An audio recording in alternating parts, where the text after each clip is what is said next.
কি হয়েছে মা? কোনো সমস্যা? না বাবা। মা, আমার কি বাসায় আসতে হবে? না না বাবা, আসতে হবে না তোমাকে।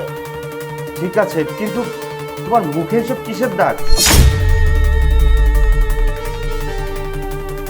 বাবা আসলে না না না, আসলে আমি পড়ে গিয়েছিলাম জানো বাবা, তোমাকে না মা ঠকা। হ্যালো, হ্যাঁ বলো। ওনার আর কথা এই তোর বাবাকে সবকিছু বলে দিবি? তোকে না একদম মেরে ফেলবো। তুই কি ভেবেছিস তোর বাবাকে সবকিছু বলে দিবি আর তোর বাবা এসে আমাকে মারবে? একদম কোনো কথা বলবি না। তোর বাবা তো 6 মাসের আগে আসবে না, আর এই 6 মাসে না তোকে একদম শিক্ষা দিয়ে ফেলবো। এই মারো ওকে, বেল দিয়ে দাও। এভাবে দিলে কি কাজ হবে নাকি? ইচ্ছা মতো দাও ওকে, দাও। হয়েছে, থাক, আর মারতে হবে না, অনেক মেরেছি। আজকের মতো এই পর্যন্তই। চলো কালকে আবার ওকে দেখে নেব। চলো ঘরে যাই। আরে আরে, কি হয়েছে? কি হয়েছে? তার মানে আমার মেয়ের কোনো বিপদ হয়েছে? না না, আমার এখনই বাসায় যেতে হবে। আরে বিশাল বড় ঝামেলার মধ্যে পড়ে গেছি। আমাদের এই বাচ্চা মেয়েটা না একটু সুতপুত পেলে কোনোভাবে বলে দিতে পারলে কিন্তু আমাদের সর্বনাশ হয়ে যাবে।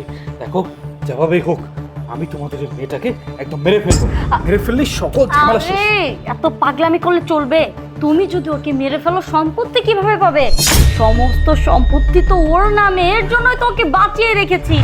কি করব বলো, ওর বাবাটাও আছে, সমস্ত সম্পত্তি ওর নামে লিখে দিয়েছে।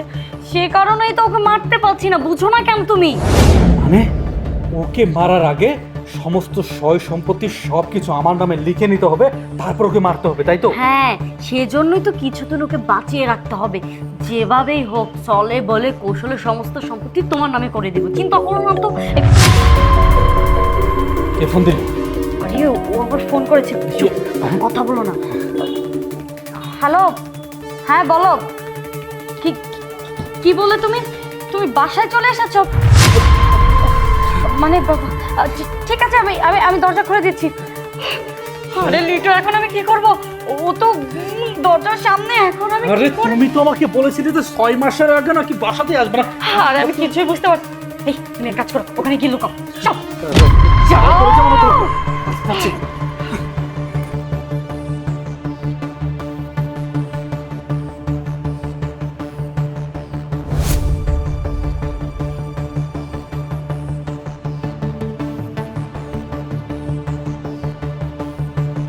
চলো। আর তুমি হঠাৎ করে আসলে, আমাকে তো বললে না? হ্যাঁ, হঠাৎ করেই আসলাম। তোমাকে একটু সারপ্রাইজ দিব, তোমার বয়ফ্রেন্ডকে একটু সারপ্রাইজ দেবো সেই জন্য। মানে বয়ফ্রেন্ড মানে বুঝলাম না। এখনো তুমি বুঝতে পারছো না? শোনো, আমার কাছে একটা ম্যাজিক আছে, সেই ম্যাজিক করে আমি তোমার বয়ফ্রেন্ডকে তোমার কাছে নিয়ে এসে দিতে পারলাম। মানে কি কি উল্টাপাল্টা কথা বলছো তুমি? এক মিনিট। বয়ফ্রেন্ড, আরে বয়ফ্রেন্ড, এই যে বয়ফ্রেন্ড, বয়ফ্রেন্ড। আরে বয়ফ্রেন্ড কোথায় গেল? আরে বয়ফ্রেন্ড, রাসেল, এই বয়ফ্রেন্ড, বয়ফ্রেন্ড, রাসেল কি করছে এসব? এদিকে আসো বয়ফ্রেন্ড।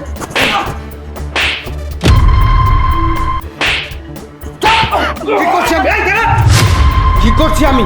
এই, তোর উপরে ভরসা করে আমি আমার মেয়েকে তোর কাছে রেখে গিয়েছিলাম। তোকে আমি সমস্ত দায় দায়িত্ব দিয়ে গিয়েছিলাম। আমি তোকে বলেছিলাম আমার মেয়ে ছাড়া এই দুনিয়াতে আমার আর কেউ নেই। তুই আমার মেয়েটাকে দেখে শুনে রাখবি, নিজের মেয়ের মতো করে দেখবি। তুই জানিস আমি তোকে কেন বিয়ে করে এই বাড়িতে নিয়ে এসেছি? শুধুমাত্র আমার এই মেয়ের জন্য।